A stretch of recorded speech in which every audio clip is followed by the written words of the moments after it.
Hello मेरे प्यारे viewers, कैसे आप लोग। उम्मीद करता हूँ अच्छे होंगे।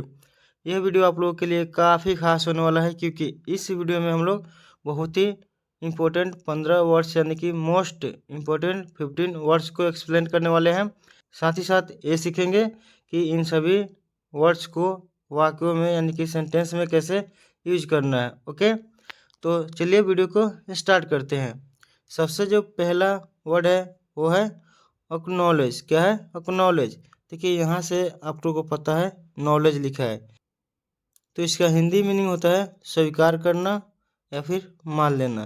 पहला जो वाक्य है वो है उसने अपनी गलती स्वीकार की। उसने अपनी गलती स्वीकार की, तो यहाँ पे सबसे पहले क्या लिखेंगे? उसने का ही क्या हो जाएगा? ही। स्वीकार की यानी ये जो बात है वो कंप्लीट हो चुकी है। ओके, तो ही एक्नॉलेज्ड हिज। हिज की मतलब अपनी, और मिस्टेक यानी कि गलती। तो कैसे इसे पूरा एक साथ लिखेंगे? ही एक्नॉलेज्ड हिज मिस्टेक। ओके, उसने अपनी गलती स्वीकार की।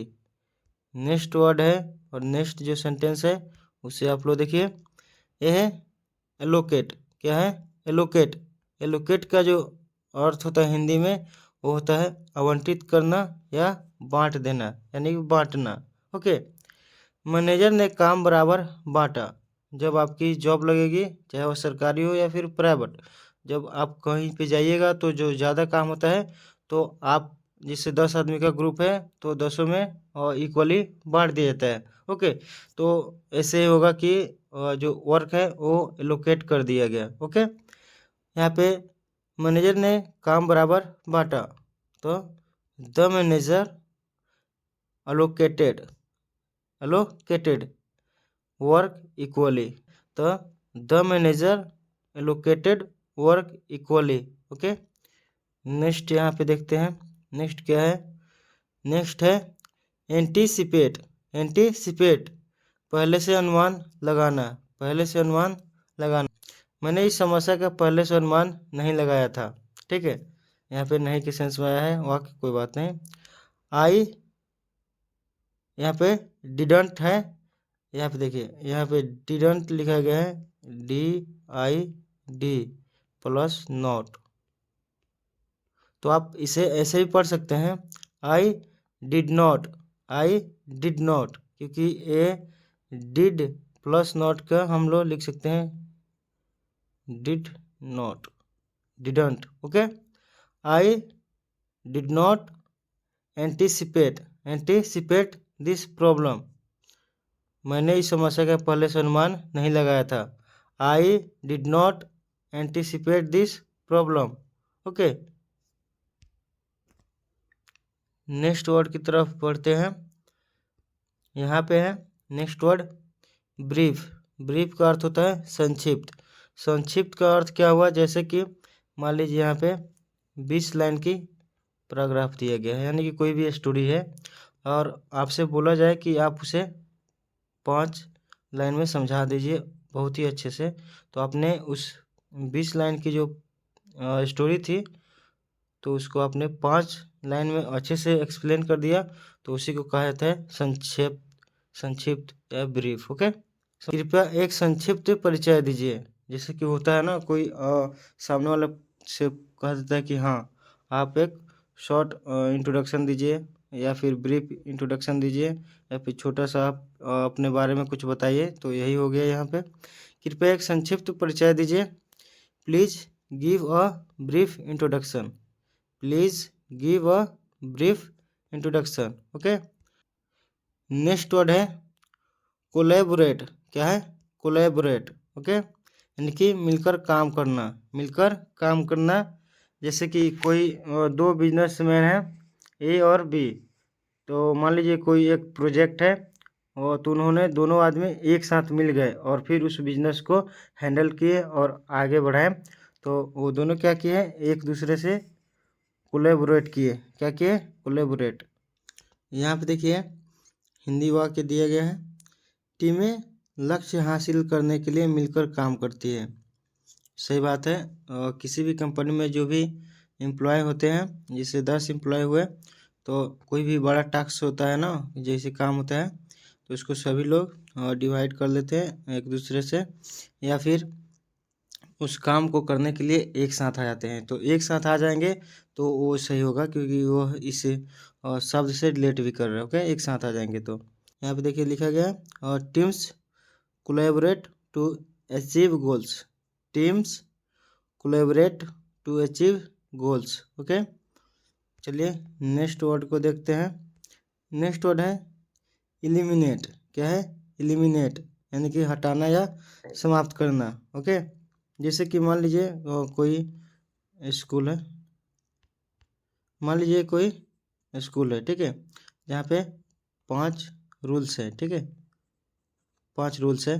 अब मान लीजिए उसमें से अब 2 को हटा दिया गया, 2 को हटा दिया गया, ठीक है, तो वह क्या हुआ? एलिमिनेट हुआ। क्या हुआ? एलिमिनेट हुआ। या फिर मान लीजिए कोई गेम है, ठीक है, जिसमें 5 प्लेयर्स खेल रहे हैं। ओके, और मान लीजिए अब फाइनल राउंड में जाना है तो कोई 2 ही जा सकते हैं। 2 सबसे बेस्ट परफॉर्मर होंगे ना, उन्हीं को आगे ले जाया जाएगा। तो 3 क्या हो जाएंगे? यहाँ पे 3 को हटा दिएगा, यानी कि वह एलिमिनेट हो गया इस गेम से। ओके, चलिए तो इसे समझ गए। इस शब्द को हटाना या समाप्त करना, हमें बुरी आदतों को समाप्त करना चाहिए। बिल्कुल सही बात है, यहाँ पे भी वो कर सकते हैं। We must eliminate bad habits. We must eliminate bad habits. Next यहाँ पे देखिए वर्ड है फ्रेमवर्क। क्या है? फ्रेमवर्क। फ्रेमवर्क का हो जाएगा हिंदी ढांचा। क्या हो जाएगा? ढांचा। इस कोर्स का एक स्पष्ट ढांचा है। इस कोर्स का एक स्पष्ट ढांचा है। This course has a clear framework. This course has a clear framework. Next यहाँ पे वर्ड दिया गया है। नेक्स्ट वर्ड है इम्प्लीमेंट। क्या है? इम्प्लीमेंट। यहाँ पे यानी कि है इसका हिंदी लागू करना। तो यहाँ पे जैसे मैं आपको समझाया था कि मान लीजिए यहाँ पे किसी स्कूल में 5 रूल्स है, ठीक है, और कोई 2 और बेहतरीन रूल्स को क्या किया गया? जोड़ा गया। तो यहाँ पे क्या करेंगे? बोलेंगे जो 2 रूल है उसे इम्प्लीमेंट किया गया। ओके, तो यहाँ पे देखिए यानी कि लागू करना। इम्प्लीमेंट का हिंदी क्या हो जाएगा? लागू करना। कंपनी ने नए नियम लागू किए। कंपनी ने नए नियम लागू किए। The company implemented new rules. The company implemented new rules. Okay, चलिए यहाँ पे नेक्स्ट वर्ड है वो है लेवरेज। क्या है? लेवरेज, यानी कि पूरा लाभ उठाना। सफलता पाने के लिए अपने स्किल्स का पूरा लाभ उठाइए। Use your skills to leverage success. Use your skills to leverage success. Okay, next word है वो है मॉनिटर, यानी कि निगरानी रखना। शिक्षक छात्रों की प्रगति पर नज़र रखते हैं। शिक्षक छात्रों की प्रगति पर नज़र रखते हैं। Teachers monitor students progress. Teachers monitor students progress. Okay, next word है वो है प्रायोरिटाइज। प्रायोरिटाइज, हिंदी अर्थ हो जाएगा इसका प्राथमिकता देना। अपने महत्वपूर्ण कामों को प्राथमिकता दीजिए। अपने महत्वपूर्ण कामों को प्राथमिकता दीजिए। Prioritise your important task. Prioritise your important task. Okay, next word है उसे देखते हैं वो है रिफाइन। क्या है? रिफाइन, और बेहतर बनाना। और बेहतर बनाना।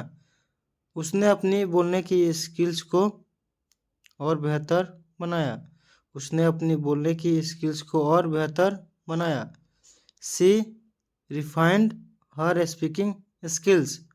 सी रिफाइंड हर स्पीकिंग स्किल्स। नेक्स्ट है 13 नंबर पे सस्टेन। सस्टेन का अर्थ होता है बनाए रखना। जैसे कोई आदत होती है जो अच्छी होती है तो उसे हमें अपने जीवन में क्या करना चाहिए? बनाए रखना चाहिए। तो हिंदी मीनिंग बनाए रखना होता है तो उसी का जो वर्ड होता है इंग्लिश में वो होता है सस्टेन। ओके, नेक्स्ट यहाँ पे जो वर्ड दिया गया है तो वाक्य क्या है, कड़ी मेहनत सफलता को बनाए रखने में मदद करती है। बिल्कुल सही, हार्ड वर्क जब करते रहेंगे तो सफलता आपके पास हमेशा रहेंगे। कोई जब सक्सेस मिल जाती है तो सक्सेस मिलना कभी कभी आसान चीज़ होती है, ठीक है, यानी कि सफलता पा लेना आसान चीज़ होती है कभी कभी, और उसको बनाए रखना यानी कि उस सफलता पे टिके रहना ना बहुत ही मुश्किल होती है क्योंकि आपको देखकर बहुत सारे लोग अब उस चीज़ को पाने के लिए मेहनत करेंगे और सोचेंगे कि आपसे आगे निकल जाए, पर उन सभी से आगे निकलने के लिए या फिर हमेशा एक नंबर पर रहने के लिए आपको हमेशा दिन रात और मेहनत करना पड़ेगा। क्योंकि हो सकता है कि पहले सिर्फ आपसे कंपटीशन हो खुद से और आपने वो सफलता पा ली, लेकिन अब आपको हो सकता है कि 5,000 10,000 लोगों से कंपटीशन है। इसीलिए अब दुगुनी तिनगुनी नहीं, जितने लोग आएंगे उतनी गुनी आपको मेहनत करनी होगी, ठीक है ना। तो यहाँ पे है कड़ी मेहनत सफलता को बनाए रखने में मदद करती है। Hard work helps sustain success, hard work helps sustain success. Okay, next word है वो है वैलिडेट। क्या है, वैलिडेट यानी कि पुष्टि करना यानी सही ठहराना। जैसे कभी कभी हम क्या करते हैं ना, अब वेबसाइट पर देखिएगा, कभी आधार कार्ड, मोबाइल नंबर या फिर कोई एक्स्ट्रा इन्फॉर्मेशन जब हम वहाँ पे फिल करते हैं तो वहाँ पे देता है वैलिडेट करने के लिए कि हाँ भाई अब पुष्टि कीजिए सही है या फिर गलत। तो हम वैलिडेट करते हैं, देखते हैं तो हमारा साइन आ जाता है चेक बॉक्स, ओके, राइट वाली, तो यानी कि सही हो जाता है, यानी कि हम पुष्टि कर चुके हैं और वेबसाइट भी पुष्टि कर चुकी है। डेटा हमारे फैसले की पुष्टि करता है, डेटा हमारे फैसले की पुष्टि करता है। The data the data validates our decision, the data validates our decision. Next है वो है वर्ड विटनेस। क्या है विटनेस, यानी कि गवाह बनना या देखना। हमने एक बड़ा बदलाव देखा, हमने एक बड़ा बदलाव देखा। We witnessed a big change, we witnessed a big change, ठीक है। तो दोस्तों इस वीडियो में हम लोग 15 वर्ड्स जो है उसको अच्छे से पढ़ने बोलने और सेंटेंस में कैसे यूज किया जाता है ये प्रयोग करना सीखे हैं। और जो भी यहाँ पे वर्ड्स दिया गया था मैंने ट्राई किया है कि उसको रियल लाइफ में उसका हिंदी मीनिंग क्या होता है और उन सभी चीज़ों का समझाने का प्रयास किया हूँ, और रटने वाली कोई बात थी नहीं। तो अगर आपको ये वीडियो अच्छी लगी है तो प्लीज़ इस वीडियो को लाइक करें। चलिए अपना ख्याल रखें, धन्यवाद।